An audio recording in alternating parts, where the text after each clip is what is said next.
They said she was lucky to have married him. They said she was nothing before he came along. But no one asked what it cost her to survive. The rain had stopped hours ago, but the gravel path to the Montclair estate was still slick with mud, as if the earth itself was reluctant to let her return. Elise stood before the iron gates in silence, her coat soaked through, her hands bare, and her black veil clinging to her skin like regret. Behind those gates, once, she had played the perfect wife, silent, grateful, invisible.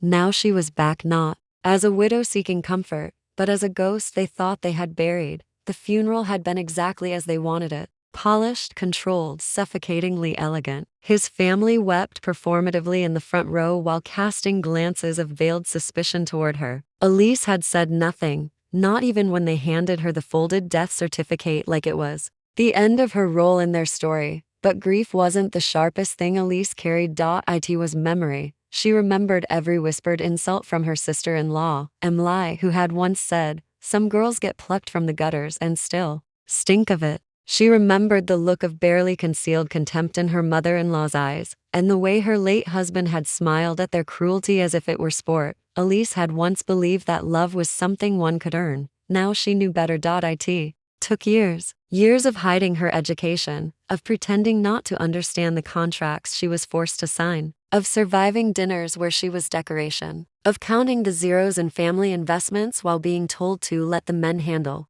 the money. But in the silence, she had studied. In the loneliness, she had planned. She had watched Montclair Industries bleed from within, and she had taken notes. When her husband died, it was the final crack in a foundation already hollowed by secrets, and Elise knew just where to press. As the gates creaked open and she stepped onto the estate once more, Elise didn't flinch. They thought she had no power. They were wrong, because the widow they cast aside had come home with a fire forged in silence, and she wasn't here to mourn. She was here to reclaim everything. A woman like her learns to smile while bleeding, learns to sit still while every piece of her is burning. But no fire burns forever without leaving ash behind. The Montclair estate had not changed in structure, but it had aged in spirit. The walls, once regal and imperious, now echoed with a hollow sort of grandeur, like a theater that remembered its tragedies more than its applause. Elise stepped through the tall arched doorway, her heels clicking against the marble like the ticking of a bomb no one had noticed. Camille, the head housekeeper, was the first to appear. Her breath caught, only for a second. Then she curtsied as she always had. "Madame Montclair." "I hadn't expected. I'm not a ghost, Camille," Elise said, removing her gloves with slow precision. "And I never left." It wasn't defiance in her voice. It was prophecy. The family had gathered in the drawing room like birds too, proud to migrate after the season had changed. Emily sat perched by the fireplace, flicking through a fashion magazine with the languid elegance of a woman who had never heard no in her life. Beside her, Lucien, the younger brother with the heart of a coward and the ambition of a vulture. Their mother, Colette Montclair, reclined on her favorite chaise, a fur shawl clinging to her like a crown of arrogance. They turned as Elise entered, like a trio of aristocratic wolves sensing movement in the brush. Emily was the first to speak, voice dipped in honeyed venom. "We were under the impression you'd be spending your grief in Corsica." "I came back early," Elise replied simply, setting her clutch on the sideboard like a declaration of war. "The air there was to clean,"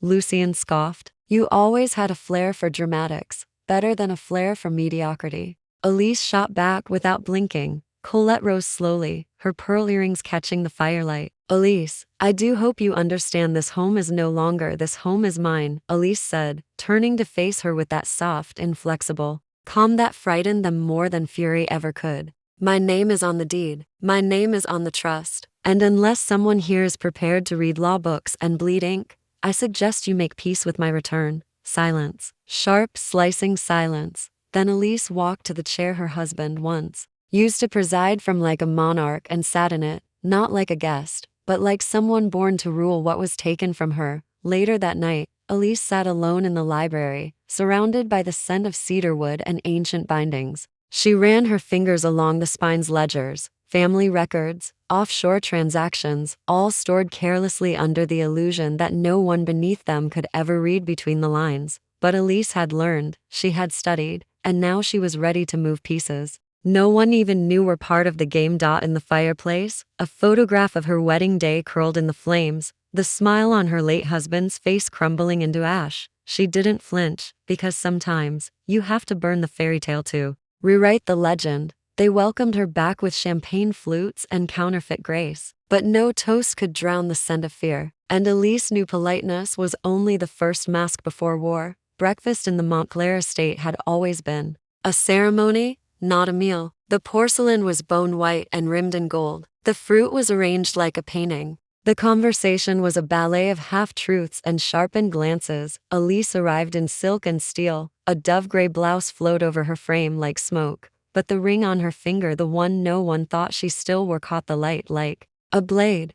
Lucien looked up from his paper first. "You're up early. I never slept well in this house," Elise replied, calmly buttering her toast. "Too many knives in the walls." Amelie gave a dry chuckle, tapping her spoon against her teacup. "Still dramatic, I see." "No," Elise said, just no longer pretending not to notice. Colette didn't speak. She rarely did during meals, preferring to dominate with presence alone. But today, Elise met her gaze, unflinching. It was a small rebellion, but in the Montclair world, small rebellions were earthquakes. By midday, the entire household knew. Not because Elise announced it, no, that would be too crude, but because Elise signed papers that had been collecting dust in the family vault for 5 years, documents authorizing her access to Montclair Industries' private holdings, legal orders reinstating her as a trustee of the family foundation. She didn't barge in with lawyers or cameras. She simply walked into the office that once belonged to her late husband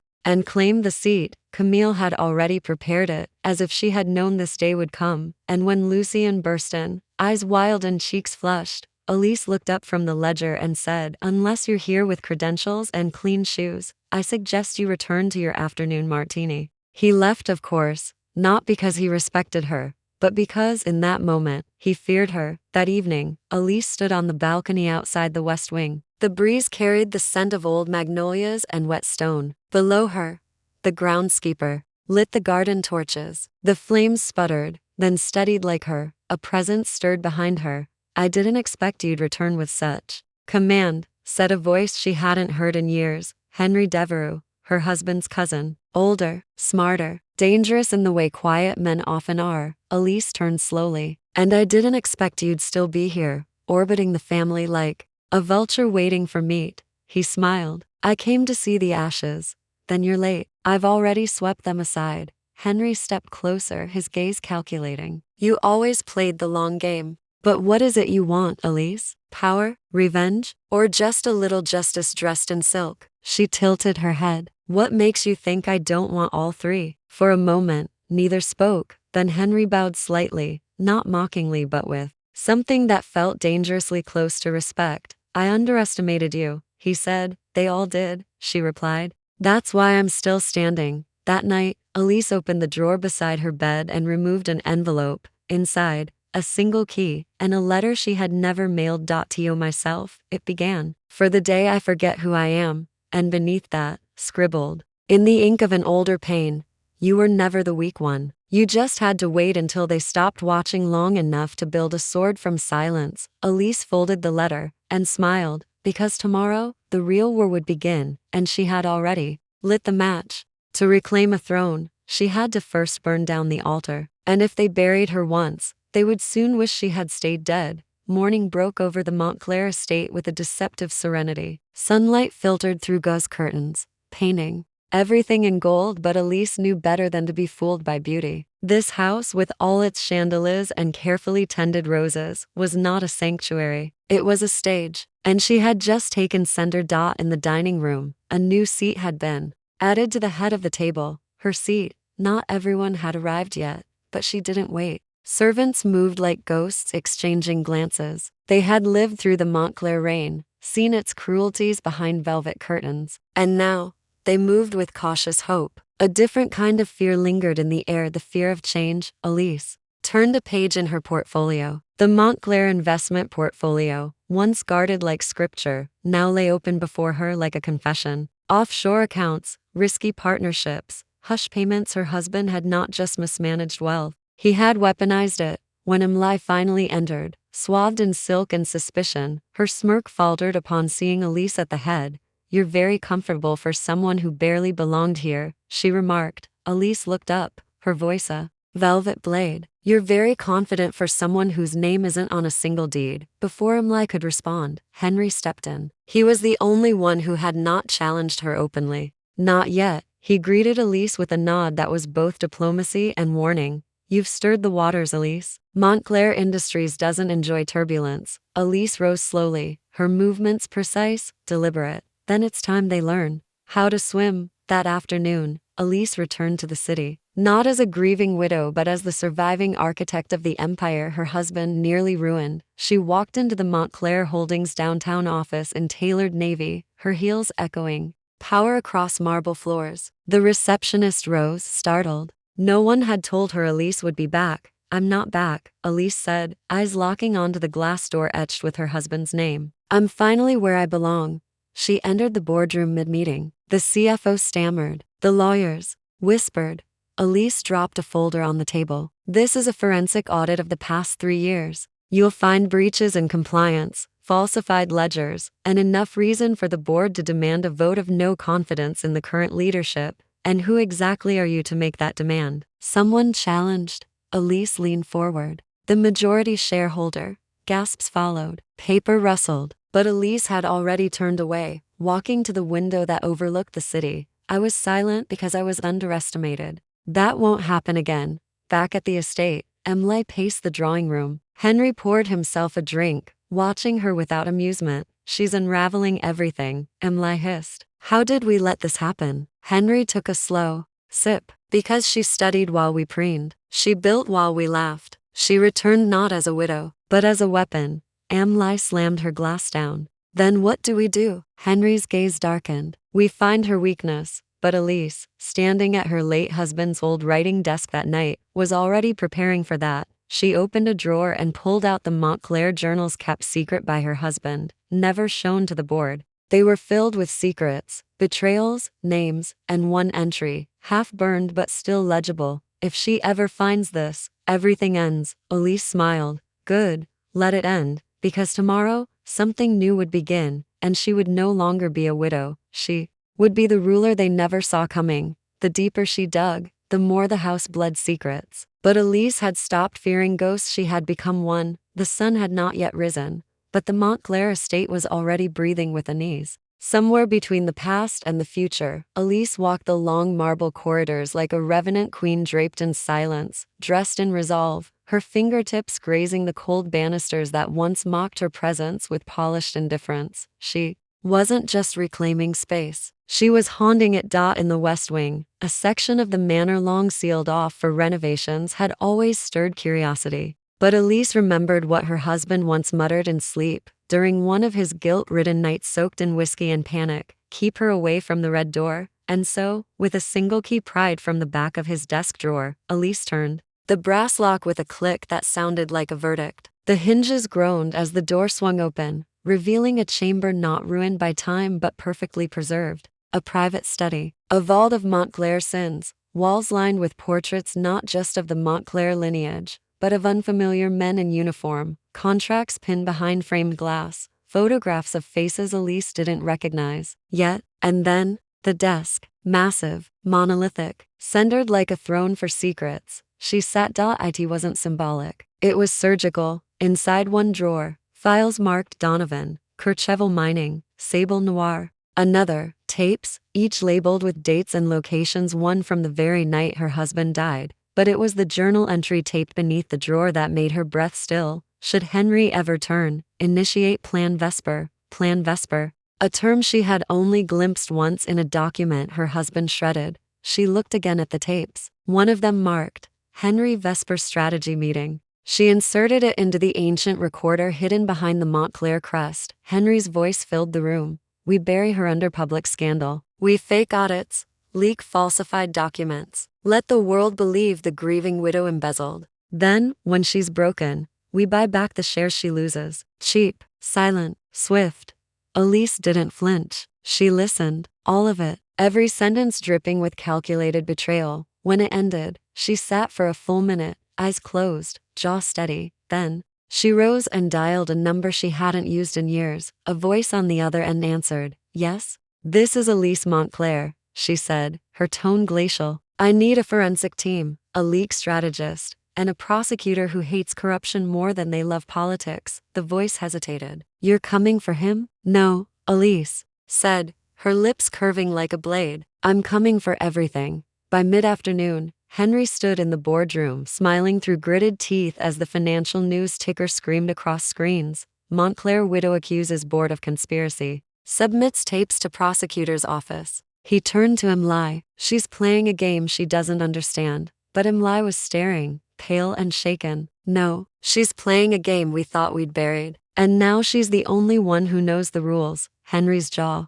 tightened. Then we rewrite them. Back at the estate, Elise stood under the sprawling portrait of the Montclair patriarchs. She lit a match and let the flame dance in her eyes before tossing it into the fireplace below them. No one noticed the old frame missing the next day. No one but Elise, because she wasn't erasing history, she was making room for her own. They thought the fire had burned her down, but she had only walked through it, cloaked in its smoke. The Montclair estate, once pristine and oppressive, now pulsed with tension like a grand cathedral built atop a minefield. Elise moved through it with the calm precision of someone who knew exactly where the traps lay, because she had placed them herself, and tonight, the first would spring. It began with a dinner invitation handwritten, gold-trimmed, and impossible to decline. Henry, Emily, and the remaining board members arrived dressed for diplomacy but prepared for war. Candles lined the long table, flickering like nervous witnesses. Elise sat at the head, in black velvet, a blood-red brooch at her collarbone like a warning light. You must be wondering why I called this dinner, she began softly. Henry smirked, the picture of charm. A woman of elegance and mystery, as always. Elise returned the smile, but her eyes remained dead still. Tonight isn't about mystery. It's about memory. She clapped twice. The curtains drew shut. A screen descended behind her, and the video began. Henry's voice, clear and undeniable, echoed through the room. Plans, strategies, betrayals, everything from the Vesper strategy tape. Emily froze mid-breath. Another board member paled. Henry didn't blink, but his knuckles whitened around his glass. I've already submitted these to the prosecutor's office, Elise said, voice cold and calm. But I thought it polite to give you all a preview. Silence roared across the table. And what do you want, Elise? Henry said finally. Revenge? She leaned forward. No, I want the truth to set everything on fire. The next day, headlines exploded. Widow of Montclair CEO exposes corporate coup, submits evidence of board conspiracy. Tapes reveal shocking betrayal behind closed doors. Stock fell. Investigations launched. Allies scattered. Henry's foundation cracked in public view. But Elise didn't stop there. She hired a female-led consultancy to rebuild the company's ethical backbone. Brought in transparency officers. Renamed the Montclair Estates Foundation to the Lies Foundation in memory of every silenced woman behind a powerful man. And then she stood on the steps of the courthouse and said the words they never thought she'd dare. I was never the fragile wife. I was the silence that watched everything. Now I am the voice that will not forget. They tried to bury her beneath shame, ruin, and silence. But she rose wearing every scar like a jewel in her crown. The courtroom was quieter than Elise expected. But the silence wasn't peace, it was calculation. The kind of hush that settled before storms or verdicts. Marble pillars loomed overhead like judges of their own. Photographers, lawyers, shareholders, and enemies all stood packed together in sharp suits and shallow breath. And there, in the eye of the hurricane, sat Elise, her posture serene, her eyes like ice over a dark current. She wore white, not for innocence, for contrast. To let her rage bleed through in sharp relief. Word by word, the prosecutor stood. Miss Montclair, can you confirm under oath that the voice on the tape belongs to Henry Declare? Elise lifted her chin. Yes. The courtroom exhaled like a wound opening. Outside, the news anchors devoured every syllable. A shocking twist in the Montclair family scandal as the widow turned whistleblower, Elise Montclair, delivers direct testimony implicating Henry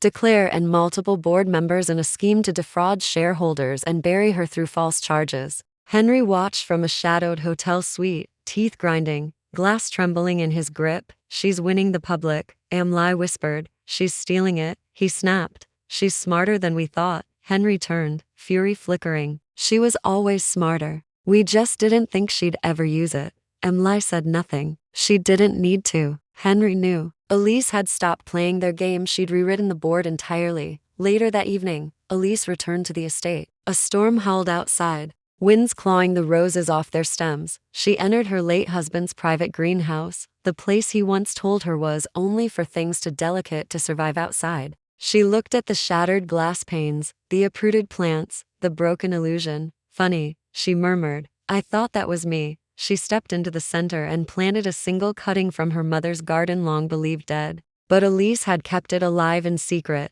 nurturing it through years of shadows, a symbol of what they couldn't kill. The next morning, Elise stood at the helm of Montclair Holdings. For the first time, the boardroom was all women. Journalists called it radical. Elise called it repair. She stood by the window as the city blinked awake. A reporter asked her, "What would your husband say if he saw this now?" Elise smiled, slow, quiet, devastating. He'd say, "That wasn't the plan." And I'd say, "No, but it should have been." Outside, protesters carried signs, "Truth is female. We believe Elise," from widow to warrior, and Elise walked through the chaos like smoke wrapped in silk, unbothered, unstoppable, because this wasn't just about revenge anymore. This was about rebuilding an empire on her terms, and it was only the beginning. She had burned the empire they built on lies, but what do you do when the final lie is your own reflection? It began with a letter, handwritten, no return address, just her name in ink. She recognized her mother-in-law's,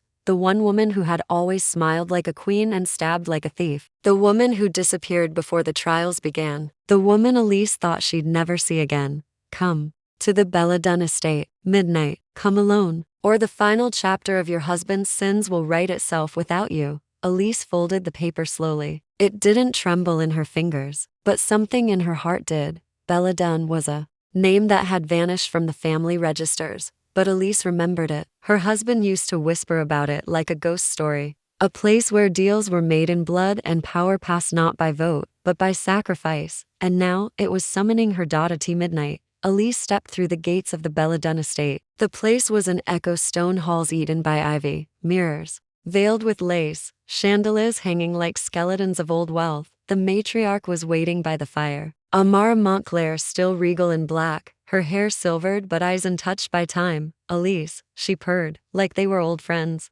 You wear vengeance well, but it leaves a trail. Elise didn't sit. Why summon me now? Amara's smile faded. She reached into the folds of her shawl and dropped an envelope onto the table. Inside, a photo, grainy, but clear. Elise, and her mother in a hospital Elise didn't recognize. You were never supposed to be part of the inheritance, Amara said, voice now like steel. You were the mistake, the girl he loved, the one he wasn't allowed to marry. And when they forced him to leave her, to marry into Montclair, she hid you. Until he found out. Elise's world swayed, but she didn't fall. You're lying. No, dear, I'm revealing. You are not his widow, Elise. Amara stepped forward. You are his daughter. The fireplace cracked. A memory flickered. Elise's father, always absent but strangely protective when they married. The strange whispers, the cold stares, the feeling of being watched. Her hands curled into fists. You let me marry him. I protected the legacy, Amara snapped. And I warned him. But he said if he couldn't have her,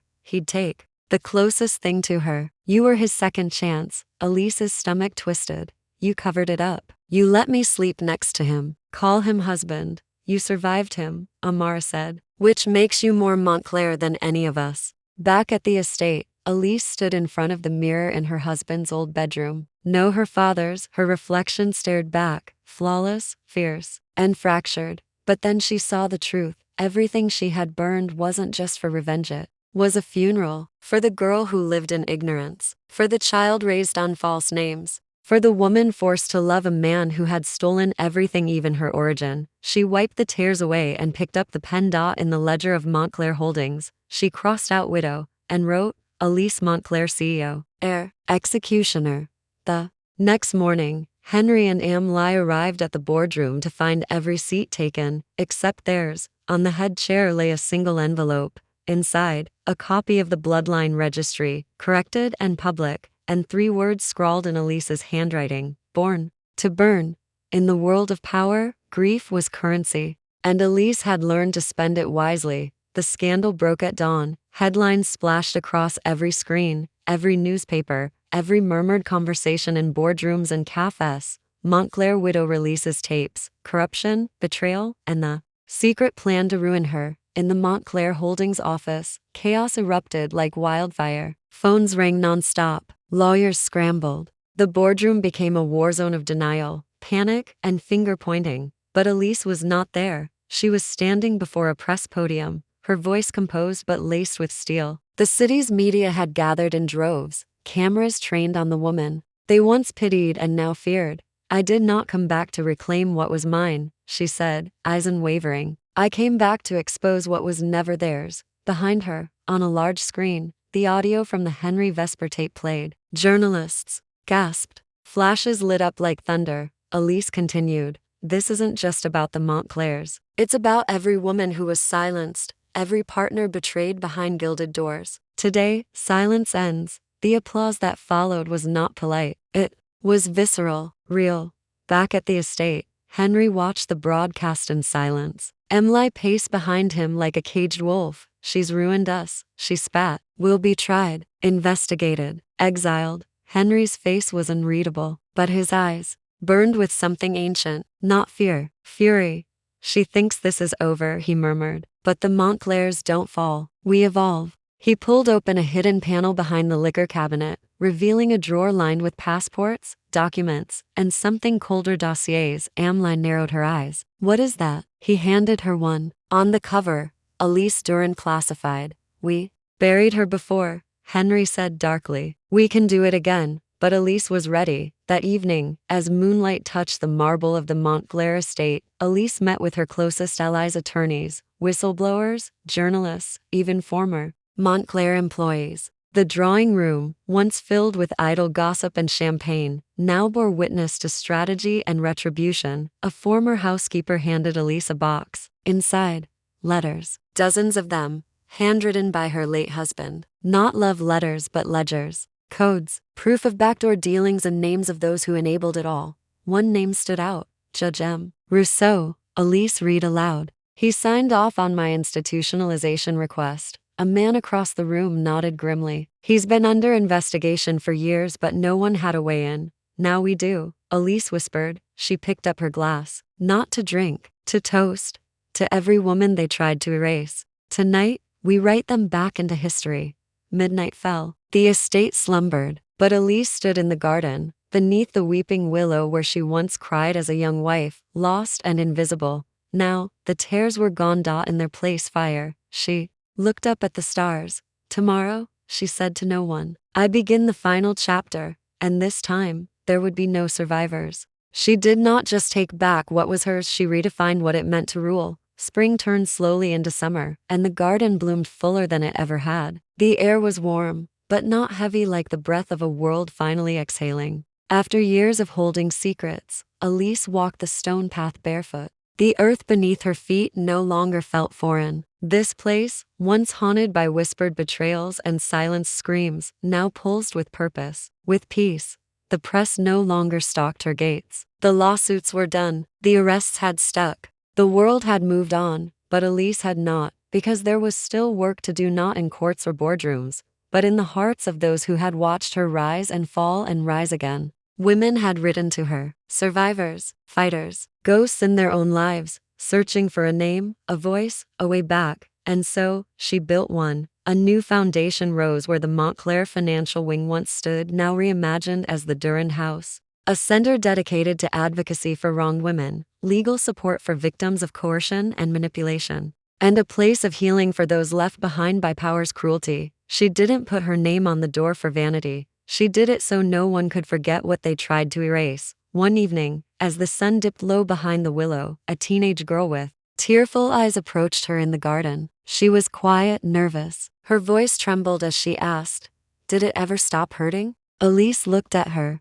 not with pity, not even sympathy, but recognition. "No," she said softly, "but it stops owning you." At the city's annual civic gala, Elise stood on stage in an ivory dress, simple and strong, as she accepted the Justice Citizens Honor for advocacy. Reporters no longer asked about her downfall, they asked about her vision. and Elise smiled. I don't want statues or legacies, she told the crowd. I want futures that don't require women to become fire just to survive. The applause. That night wasn't thundering. It was steady, respectful, real. She had become what they feared most, a woman who had nothing left to lose except her silence. Later that night, alone once more beneath the willow tree, Elise lit a single candle and placed it on the grass. Around it were 12 stones, each carved with a name the women who had ridden to her, who had walked similar paths, who now stood tall in their own lives, and one stone bore no name, just a word, begin, because endings were never truly